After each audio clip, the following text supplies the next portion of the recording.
Good morning, friends and family. Beautiful day here. Lots of fresh snow.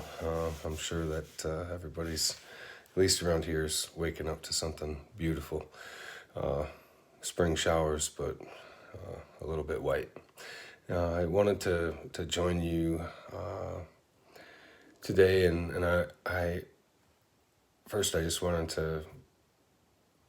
to say everybody that tunes in, just you're doing a good job. What a unprecedented season we all are in. I think we have to take heart that this is positioning us to be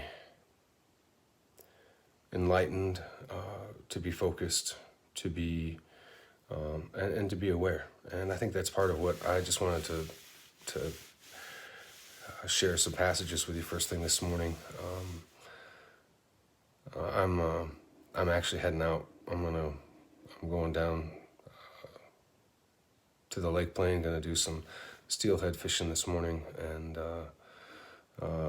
keep my social distancing, of course. But looking forward to standing in the waters. And but before I go, I wanted to share a word with you guys. Okay. One of the things that's really been on my heart has been built around the magnitude of impact against the church. Doors are shut. Pastors and teachers are going online, YouTube and Facebook and every form of social media they can, which is so good to be a good steward of your flock and to keep information coming in, both for those who are found and those who are lost.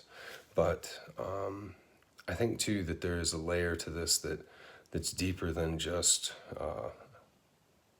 a crisis. Crisis has been happening through the centuries, through all of creation. This happens to be the crisis at hand, and it's a crisis in this country, in our local community, that's impacting the global church even. So this crisis that causes doors to be shut and buildings to be deferred to home church. I think this is a moment where, like in Hebrews, when it says there will be a shaking, so that those things that cannot be shaken will be revealed. And I believe that's the true church. That's the church that God is rising up. That's the church that's a remnant. It's about the truth, and it's not about pander or placating or scratching the itch of society or culture. It's about the raw reality that the gospel's a very defining line in a person's life. So anyways, I wanted to give you a passage out of Ephesians chapter 5, verse 1. I'm going to read it to you. It is, "Therefore, be imitators of God as beloved children, and walk in love as Christ loved us and gave himself up for us, a fragrant offering and a sacrifice to God." One of the things that I am noticing is, we get into these quippy little phrases like, this is the perfect chance, that we can't go to church, but we are the church. Church isn't a building. We're the church. All that sounds nice. But beyond the saying, beyond the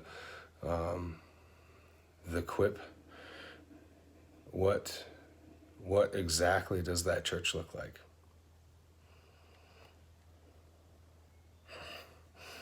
That might be the turning point for those who are interested in the rest of this, or those who are deterred because they're content saying they are the church. They don't have to go to the building. But I'm wanting to know,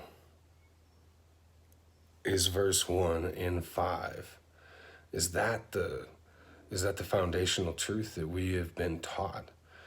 as as a body, the whole body of the living, breathing church that's the bride for the returning Christ. Are we therefore imitators of God as beloved children and walk in love? See, I mean, this is, you can't imitate God unless you know you are a son or a daughter of God, because it is a beloved child who imitates the Father. Walk in love as Christ walks. So then we're imitators of the one who led a perfect life. And beyond imitating, because we're a great culture of image adjustment, especially through filters and through online perception.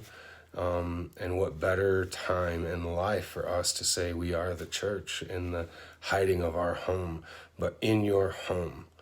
My desire for every person whose eyes grace this video and hears this verse, my desire is that in your home, you're an imitator of the Father,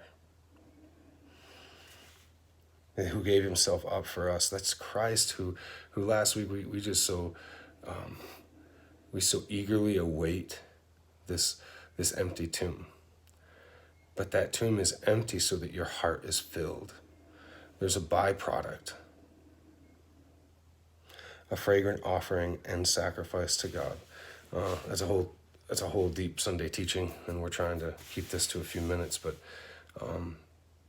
Jesus is everything we can't be, bottom line. And if we're really going to be the church, then we have to allow Christ to really be what we are not. You have to allow that. You have to believe that he is to God what we never, ever could attain on our own. And in place of us, he creates a pathway for us to experience the character, the virtue, and the beauty of the life he led to get there. So there's a whole nother component to this. I have a word that has been turned over and over and over in my spirit, and I think it is for such a time as this. Years ago when we planted our first church, the word that the Lord sowed into my spirit was, you were to wake the sleeping giant. And I think it's beyond me singularly, but I believe that the power of the wake up rests in the gospel. It rests in the eagerness of a fervent heart.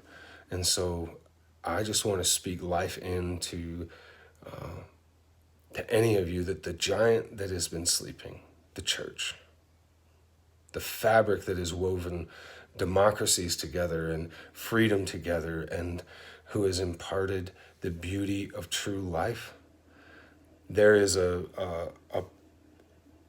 portion of verse 1 that cannot occur until we wake up.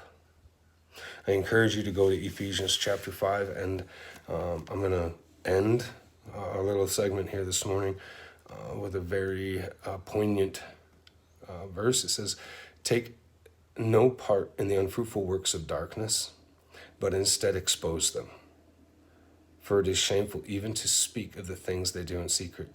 But when anything is exposed by the light, it becomes visible. For anything that becomes visible is light. Therefore it says, awake, O sleeper, and arise from the dead, and Christ will shine on you. When this crisis passes, as they do, our objective is to be in a position that we have awoke. We have come out of our slumber and stupor, and we no longer are abiding in the ways of this world, but we are being pulled into the ways of heaven, awakened by the Father, awakened by the love of Jesus, fully awakened so that Christ can shine on us, and we will become visible to the world. That which is in the light becomes light. It is visible. All right. Have a great day. I'll give you a report on how the fishing is, okay?